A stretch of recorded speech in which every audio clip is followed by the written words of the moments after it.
nous rassembler, avoir l'occasion et l'opportunité d'entendre toutes les composantes de notre communauté apporter leur louange à Dieu dans le chant, dans les lectures bibliques. J'aimerais aussi à mon tour faire quelques commentaires bibliques avec vous pour les quelques minutes qui viennent. Réfléchir pourquoi nous sommes là. Il me semble que des fois c'est bien que nous nous posions et que nous réfléchissions au moment donné de notre existence, pourquoi je suis là. Pourquoi je suis là. Et on va le faire au travers de la parole de Dieu, avec 3 grands textes dans l'évangile de Luc et puis un dans l'évangile de Matthieu, pour regarder des événements qui ont marqué notre histoire et qui vont continuer de la marquer éternellement. C'est vrai que j'ai introduit ce temps de méditation par le thème « Jésus, semence de la femme ». Jésus, semence de la femme, parce que c'est ce que Jésus-Christ est. Il est issu d'une femme, et nous lirons les textes tout à l'heure. Et pas que lui d'ailleurs, la majorité d'entre nous, nous sommes issus de femmes. Que Dieu bénisse toutes les mamans et toutes les femmes. Je vous invite à faire la première lecture dans l'évangile de Luc, chapitre 1, versets 10 à 20. Je parlerai de 2 personnages du Nouveau Testament qui ont marqué leur temps et qui continuent de marquer notre histoire. En fait, ce sont 2 cousins, Jean-Baptiste et Jésus. Le premier, c'est Jean-Baptiste. Luc, chapitre 1, versets 10 à 20. À l'heure de l'offrande de parfum, toute la multitude du peuple se tenait en prière à l'extérieur. Tout à coup, un ange du Seigneur lui apparut, debout à droite de l'autel des parfums. Quand Zacharie le vit, il fut bouleversé et la peur s'empara de lui. Mais l'ange lui dit, « N'aie pas peur, Zacharie, car Dieu a entendu ta prière. Ta femme Élisabeth te donnera un fils. Tu l'appelleras Jean. Il sera pour toi le sujet d'une grande joie et beaucoup de gens se réjouiront de sa naissance. Il sera grand aux yeux du Seigneur. Il ne boira ni vin ni boisson alcoolisée. Il sera rempli de l'Esprit Saint dès le sein maternel. Il ramènera beaucoup d'Israélites au Seigneur leur Dieu. Il accomplira sa mission sous le regard de Dieu avec l'esprit et la puissance d'Élie, pour réconcilier les pères avec leurs enfants, pour amener ceux qui sont désobéissants à penser comme des enfants justes et former ainsi un peuple prêt pour le Seigneur. Zacharie demanda à l'ange, « À quoi le reconnaîtrai-je ? Car je suis moi-même déjà vieux et ma femme est très âgée. » L'ange lui répondit, « Je suis Gabriel. Je me tiens devant Dieu qui m'a envoyé pour te parler et t'annoncer cette nouvelle. Alors voici, tu vas devenir muet et tu resteras incapable de parler jusqu'au jour où ce que je viens de t'annoncer se réalisera. Il en sera ainsi parce que tu n'as pas cru à mes paroles qui s'accompliront au temps prévu. » Voilà notre première lecture. Nous sommes dans cet évangile écrit par l'évangéliste Luc, poussé par l'Esprit de Dieu, et qui nous raconte les événements qui ont précédé la venue de Jésus, dont nous parlons massivement depuis ce matin. Pas que. Zacharie est un prêtre, donc quelqu'un qui servait dans le temple à l'époque, et qui avait son jour de service. Et ce service se faisait de façon périodique, avec un certain nombre de rituels. Et Zacharie donc a pris ce service dans ce lieu religieux. Et c'est là que notre texte prend acte. Au moment où il continue de faire son service, il a une visitation d'un ange du ciel. Et l'ange lui dit qu'il a été choisi, lui et sa femme Élisabeth, pour porter un enfant qui lui aussi va avoir un impact durable, non seulement sur le peuple de l'époque, mais sur toute l'humanité. Des fois, quand nous lisons ces textes, nous nous disons, oula, c'est une belle histoire, bien racontée, mais est-ce que c'est vrai? En tout cas, pour nous qui sommes des croyants, parce que nous avons été soumis à cette parole et nous avons vu les actes puissants de cette parole dans nos vies, nous pouvons affirmer que c'est vrai, que ces personnages ont bel et bien existé et que cette histoire est une histoire pas romancée, mais une histoire vraie. Ce qui se passe dans ce texte va être par la suite manifesté. Ce Zacharie va aussi voir cette manifestation de Dieu. Sa femme Élisabeth, avancée en âge, tous les deux verront cette manifestation de Dieu. Et effectivement, Élisabeth tombera enceinte. Et l'enfant qui naîtra sera un garçon, bel et bien un garçon. Et il sera appelé Jean. Et on va lui donner l'autre prénom avec Jean-Baptiste, parce que son ministère, donc son service pendant ce temps était de baptiser les gens de ce qu'on appelait le baptême de la repentance. C'était quelqu'un qui invitait les gens à être honnêtes avec eux-mêmes, à reconnaître qu'ils n'étaient pas capables, en tant qu'être humain, de tout faire bien, mais que Dieu était là pour les aider, justement, à faire un demi-tour dans le sens de la repentance. La repentance, c'est je sais que malheureusement, quoi que je fasse, je fais plus de mal que de bien. Et des fois, très attristé pour le mal que je ne veux pas faire, mais que je fais quand même. Et des fois, emprisonné parce que je ne sais pas comment me sortir de ce mal-là, finalement, avec toute la bonne volonté que j'ai. Et donc Jean-Baptiste criait en disant, mais il y a une solution. La solution vient de Dieu. Repentez-vous et changez de vie. Car Dieu s'est approché de vous. Et tous ceux qui étaient sensibles à ce message venaient et Jean-Baptiste les faisait passer par les eaux du baptême comme pour témoigner publiquement qu'ils avaient compris et qu'ils voulaient se soumettre à cette bonne nouvelle que Dieu leur annonçait. Et c'est pour cela qu'on appelait Jean le Baptiste. Il a précédé Jésus parce que selon les prophéties anciennes, ce Jésus devait être précédé par quelqu'un qui, lui, allait préparer le cœur des hommes à la rencontre avec ce Dieu unique. Jean-Baptiste a eu un ministère fécond. Sa mère Élisabeth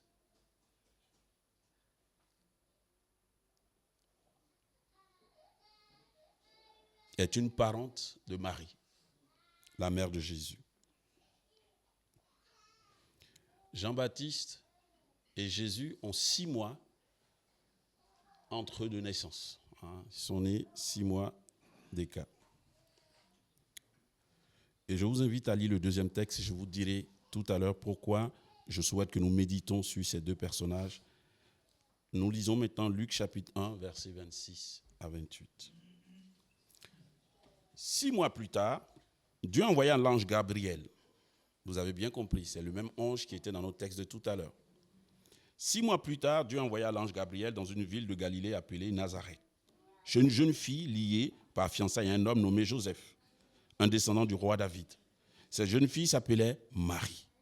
L'ange entra chez elle et lui dit « Réjouis-toi, toi à qui Dieu a accordé sa faveur. Le Seigneur est avec toi. » Marie fut profondément troublée par ces paroles. Elle se demandait ce que signifiait cette salutation. L'ange lui dit alors, « N'aie pas peur, Marie, car Dieu t'a accordé sa faveur. Voici, bientôt tu seras enceinte et tu mettras au monde un fils. Tu le nommeras Jésus. Il sera grand, il sera appelé Fils du Très-Haut, et le Seigneur Dieu lui donnera le trône de David, son ancêtre. Il régnera éternellement sur le peuple issu de Jacob, et son règne n'aura pas de fin. » Marie dit à l'ange, « Comment cela se fera-t-il, puisque je suis vierge ?» L'ange lui répondit, « L'Esprit Saint descendra sur toi, et la puissance du Dieu Très-Haut te couvrira de son ombre. C'est pourquoi le Saint-Enfant qui naîtra de toi sera appelé Fils de Dieu. Vois, ta parente, Élisabeth, attend elle aussi un fils, malgré son grand âge. On disait qu'elle ne pouvait pas avoir d'enfant, et elle en est à son 6e mois. Car rien n'est impossible à Dieu. Alors Marie répondit, « Je suis la servante du Seigneur, que tout ce que tu m'as dit s'accomplisse pour moi. » Et l'ange la quitta. Amen.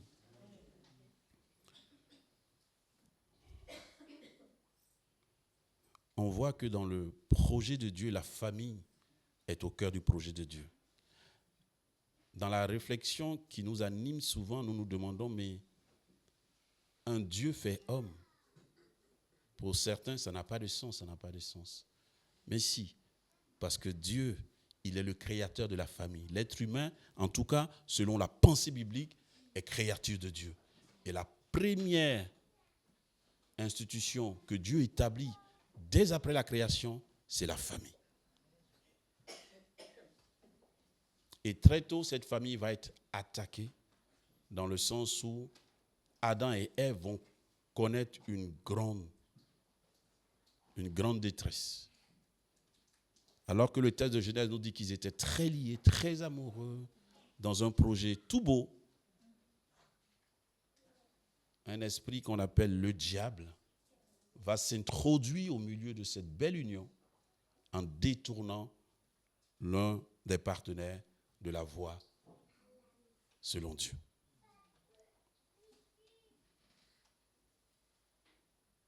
La famille est au cœur du plan de Dieu. Et donc, quand Dieu, dans son souverain conseil, décide d'apporter la solution au mal, il se réintroduit dans la famille. Il vient dans la famille. Il vient comme un enfant au sein de la famille. Il restaure un couple, Zacharie et Élisabeth, en leur donnant un enfant, Jean. Il dit, cet enfant sera votre joie. Et l'ange dira dans la lecture qu'on vient de faire, les gens ne disaient-ils pas d'Élisabeth qu'elle ne pouvait pas enfanter? Vous savez, à cette époque-là, ne pas avoir un enfant, c'était une vraie détresse pour une femme. Parce qu'elle était soupçonnée d'avoir été maudite par Dieu. Et ce n'était pas simple de le vivre à cette époque-là. Peut-être pas aujourd'hui, mais les temps ont passé. Mais à cette époque, c'était vraiment vécu comme ça, dans ce contexte. Et le fait que Dieu ait fait ce miracle dans la vie d'Élisabeth, Dieu l'a restauré. Dieu est celui qui restaure les familles. Dieu est au cœur des familles. Le Dieu biblique n'est pas un Dieu désincarné qui serait là comme un père fouettard. Non. Ce qu'il désire le plus, en tout cas, selon les écrits bibliques, c'est que les familles vivent un projet de bonheur. C'est ça le projet de Dieu. Et c'est pour cela qu'il décide, lorsqu'il vient dans le monde, de venir dans une famille, comme un enfant, au cœur de la famille. Souvent, et trop souvent, on a accusé la Bible d'être misogyne, c'est-à-dire qu'elle n'aime pas les femmes. Je pense que c'est les lectures des siècles et des événements en fonction de notre société qui a fait cette lecture. Comment passer à côté du fait que deux personnages qui ont impacté durablement depuis le premier siècle notre humanité jusqu'à aujourd'hui, comment on est passé à côté que ces deux femmes qui l'ont donné naissance? Comment on a pu passer à côté de cela? Comment on a pu passer à côté de cela? Élisabeth, c'est elle la mère de Jean-Baptiste. C'est d'elle que l'ange parle. L'ange aurait pu dire, Zacharie, ton beau-frère. Non, l'ange dit, Élisabeth, ta parente. Il met l'accent sur Élisabeth. Parce qu'il veut qu'on retienne que Dieu est passé par cette femme. Que Dieu aide, et nous, l'Église, et même ceux qui ne sont pas croyants, à ne pas jeter leurs convictions ou leur façon de penser dans la Bible. La Bible se défend tout seul, et si on la lit bien, elle dit des choses qui nous étonneraient. Deux femmes, Élisabeth, qui a suscité ce serviteur de Dieu, Jean-Baptiste, et qui a eu un ministère incroyable. Et puis, Marie. Dans certaines cultures religieuses, Marie est adorée. Nous ne sommes pas là pour juger. De notre côté, à nous, nous n'adorons pas Marie, mais nous lui accordons tout l'honneur, tout le respect qui lui est dû. Et peut-être qu'on ne le fait pas assez, il me semble. Je ne sais pas combien de fois vous avez entendu une prédication sur Marie, pour les plus anciens. Très rarement. Et c'est dommage. C'est dommage. Parce que l'ange Gabriel, il ne s'est pas révélé à Joseph. Il s'est révélé à Marie. Et nous allons voir dans les quelques commentaires qui suivent pourquoi c'est important de redire ces choses. Mais je veux repréciser au moment précis de cette méditation que les familles sont au cœur du plan de Dieu. Dieu se plaît à vivre dans nos familles, à nous aider à vivre un projet de bonheur au cœur de nos familles.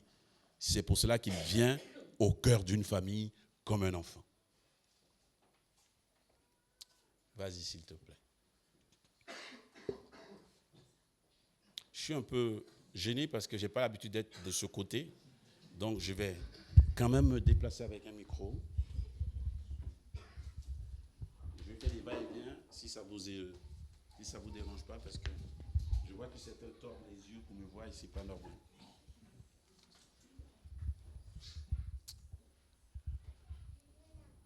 La semence de la femme, un représentant de l'humanité qui va vaincre l'adversaire.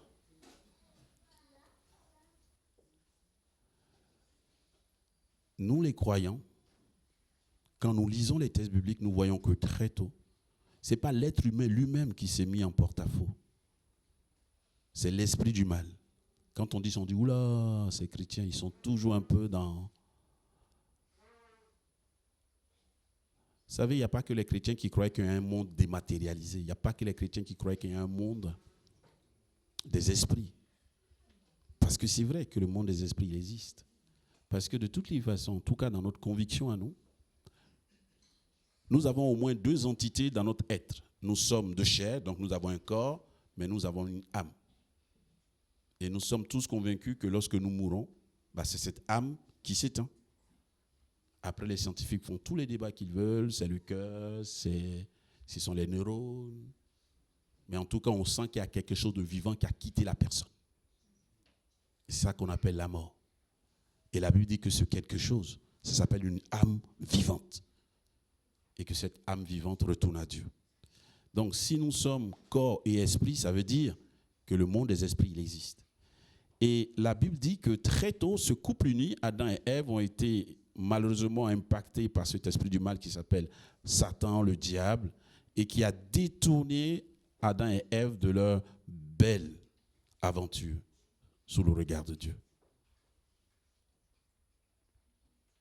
C'est dommage. Mais ça s'est passé comme cela. Et lorsque Dieu vient restaurer ce couple, Dieu est toujours dans la restauration. Parce que c'est un Dieu qui prend soin. Lorsque Dieu vient restaurer ce couple, il va dire cette phrase puissante dans Genèse chapitre 3, verset 15, que la descendance de la femme écrasera l'adversaire. Et cette descendance, quand on lit tout le corpus biblique, on voit que c'est Jésus. Jésus est celui qui est venu pour mettre fin au règne de celui qui empoisonne la vie des familles et des êtres humains. Et c'est cette prophétie qui s'accomplit avec Jésus. Et quand nous allons plus loin, toujours dans ce livre de Genèse, chapitre 12, avec Abraham, celui qu'on appelle le père de la foi, là aussi une promesse a été faite à Abraham. Genèse 12, verset 3 dit, ta descendance, il y aura une bénédiction à ta descendance. Et ta descendance non seulement sera bénie, mais de par toi, toutes les nations de la terre seront bénies. Et en Genèse 22, il dit, puisque tu as obéi, c'est ta descendance qui bénira toutes les nations et tous les peuples. Et Jésus est la descendante d'Abraham. Jésus est celui qui est le sujet de la bénédiction universelle. Et c'est important de le vivre alors que nous voulons célébrer ce Jésus-là. Donc, des éléments cruciaux. Il est venu pour mettre un terme au mal. Il est venu pour bénir et non pas pour maudire. C'est ça que ça veut dire, ce Jésus. Vas-y, s'il te plaît. L'incarnation, c'est le fait que Dieu est venu habiter parmi nous. C'est un miracle. Voilà. Dieu parmi nous. Emmanuel. Il a fait pour établir une nouvelle humanité. C'est-à-dire, parce que nous sommes...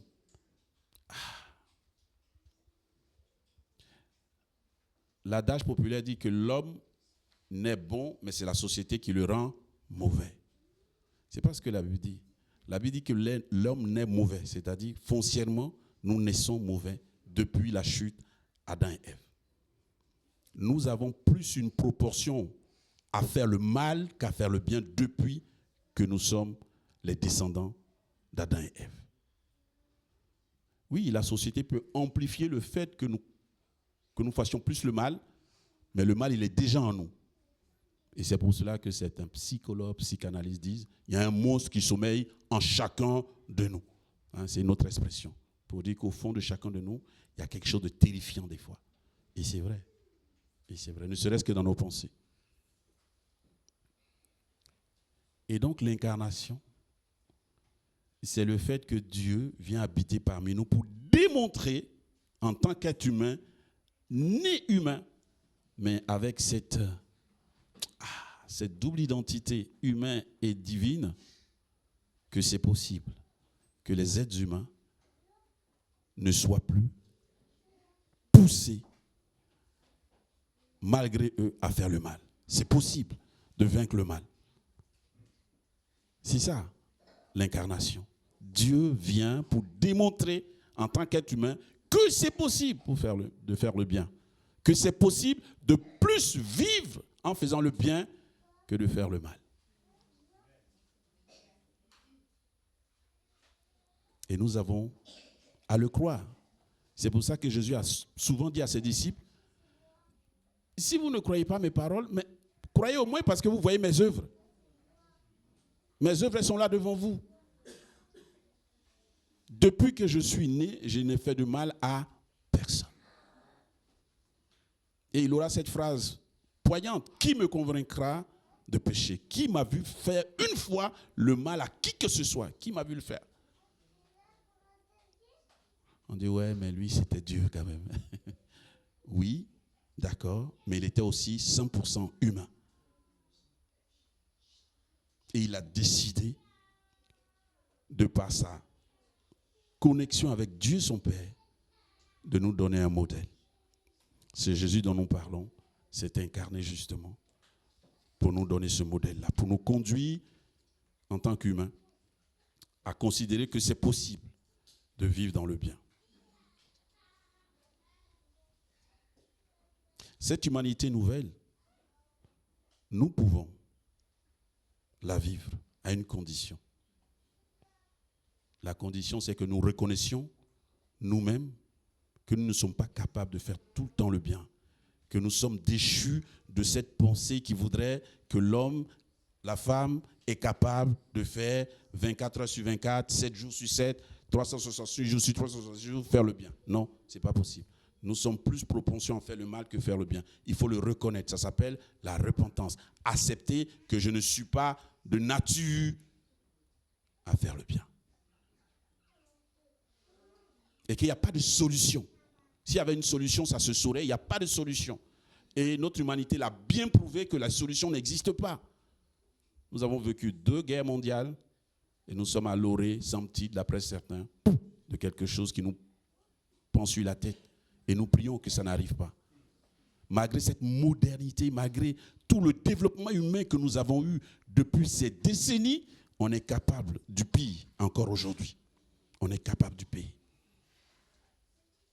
Nous sommes capables d'aller sur Mars, mais nous ne sommes pas capables de vivre en bonne entente.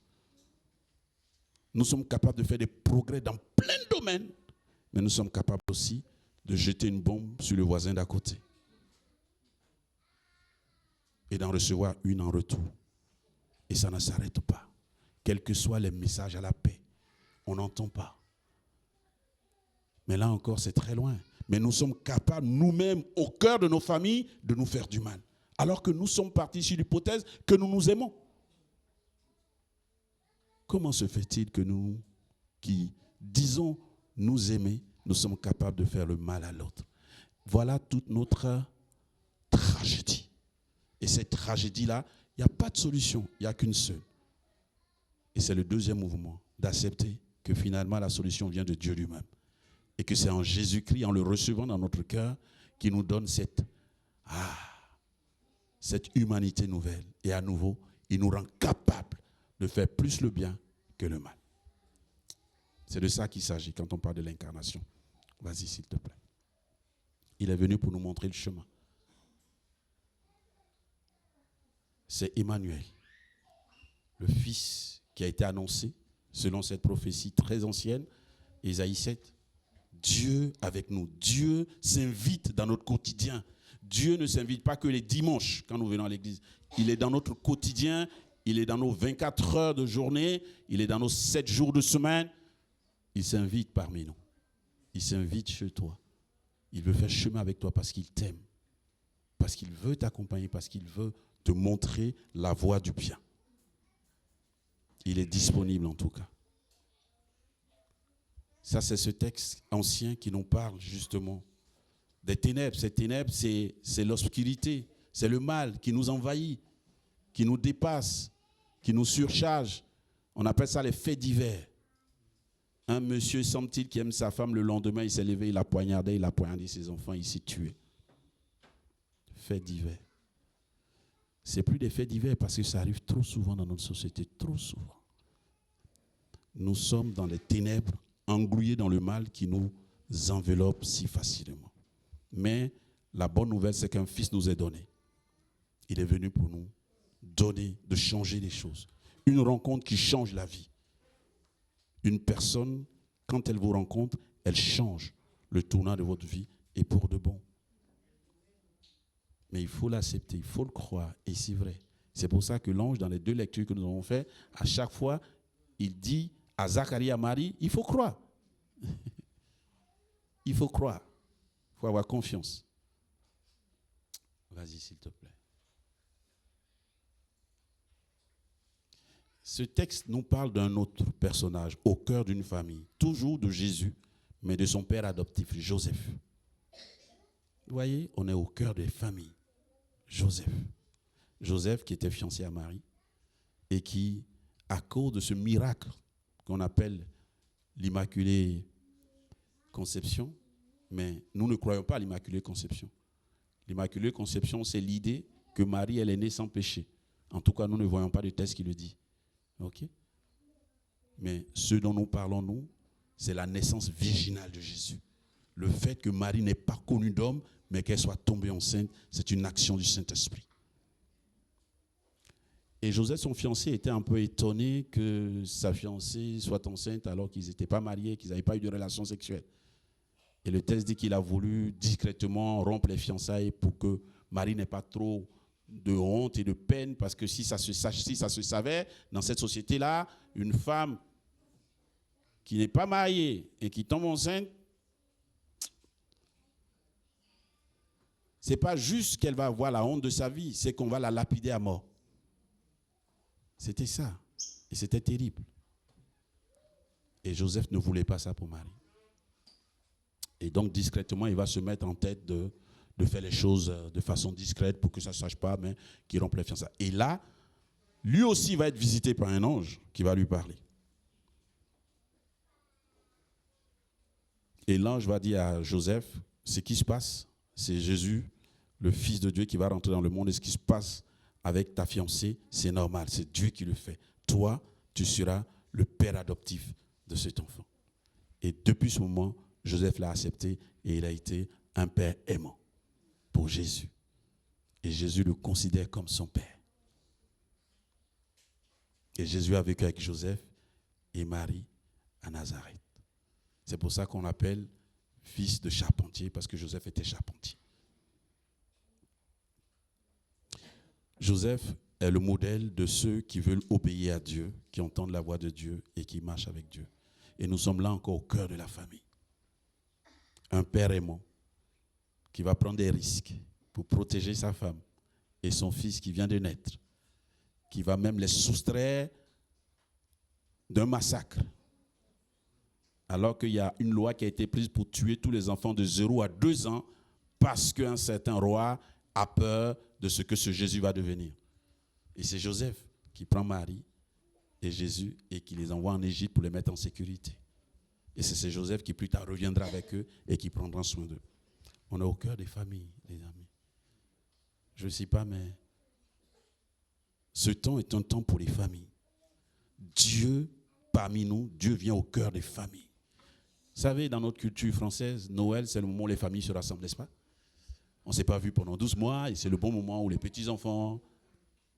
Saisissez-vous de ces moments pour inviter Jésus dans vos familles. Parce que lui, il est venu pour changer nos cœurs. Pour nous donner des cœurs de chair et non pas des cœurs durs. Pour que nous fassions famille de la façon dont Dieu le veut. Que nous soyons mari aimant, femme aimante, parents aimants, enfants aimants. Nous n'avons pas la capacité tout seul de le faire. C'est Jésus qui est capable de nous donner la force nécessaire pour le faire. Vas-y, s'il te plaît.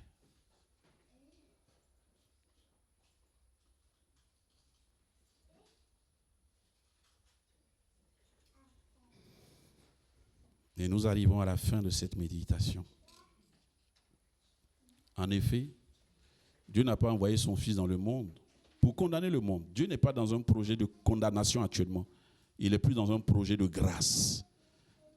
La Bible dit, si aujourd'hui tu as eu l'opportunité d'être exposé à la bonne nouvelle de Jésus, n'endurcis pas ton cœur. Parce que Dieu ne te veut pas de mal.